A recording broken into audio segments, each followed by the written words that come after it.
They're an indie animation studio from Australia, but how did they get so popular? This is the full story of Glitch Productions. In 2011, Luke Loadsritual started his first YouTube channel, SMG4. This channel would be dedicated to memes and sketches revolving around video game characters including Mario and Luigi. The series was made using an emulated version of the Nintendo 64 console.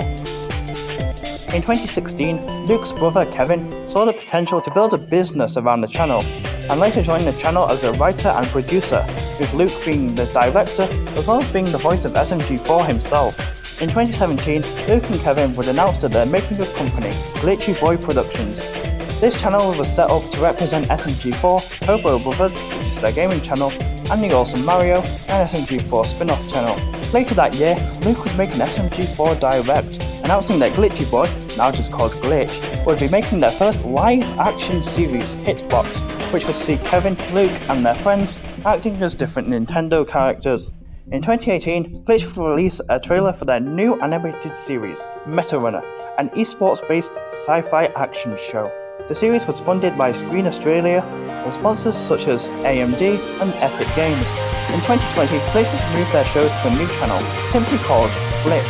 The first show on this channel would be the short-lived Ultra Jump Mania, a spin-off to Meta Runner. Unfortunately, the pilot couldn't gain much interest, and was sadly cancelled. Meta Runner, however, would be picked up for 2 more seasons. In 2021, they would reveal Sunset Paradise, an SMG4 spin-off revolving around the character of Meggy Spletzer, who needs a rest after winning a large Splatoon competition. Later that year, Glitch would make another show, this time with another indie creator, Liam Vickers. The show was called Murder Drones, and would be nominated for a Webby Award for Best Animated Video. The show is about worker drones hiding from murder drones who are trying to kill them for their parent company. In September 2023, Glitch would announce that they're hosting an indie animation event called Glitch X. The livestream features creators such as VivziePop, the creator of Hell of a Boss and Hazbin Hotel, as well as Glitch's own showrunners. In October 2023, Glitch released their most successful pilot yet, The Amazing Digital Circus. Created by Gooseworks, the show follows a woman who gets trapped in a virtual reality world. The show would reach over 275 million views in less than 5 months, making it the most viewed indie animation pilot ever. It later got nominated for an Annie Award, the most prestigious awards ceremony in animation. In November 2023, Kevin and Luke would reveal a new logo, replacing the old Game Boy-inspired skull with a more generic one. They would also release a teaser for their new show, The Gaslight District. In February 2024, Glitch announced that Digital Circus would be getting a full season, and that the pilot would be renamed to Episode 1. Later that month, Glitch would have their first major controversy. When the SMG4 episode The Day My Arm Went Psycho came out, fans noticed that Tari's voice actor Celeste had been replaced with a new one. Celeste was never told about this and found out at the same time as the fans.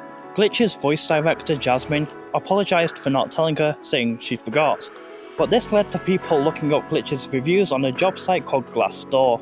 The reviews were mostly negative, saying Glitch would blacklist people from finding work elsewhere and provide low pay. The reviews mostly pointed to Kevin and the higher-ups being the source of the problems. On March the 4th, Kevin put out a long statement on Twitter apologising for not being a good boss in the early days of Glitch, which the vast majority of people accepted. On July 8th, Kevin and Luke revealed the Glitch Inn, a paid subscription that supports Glitch's shows and gets you access to the private Discord server, as well as behind the scenes and AMAs with the show's producers. It got over 800 subscribers in the first day.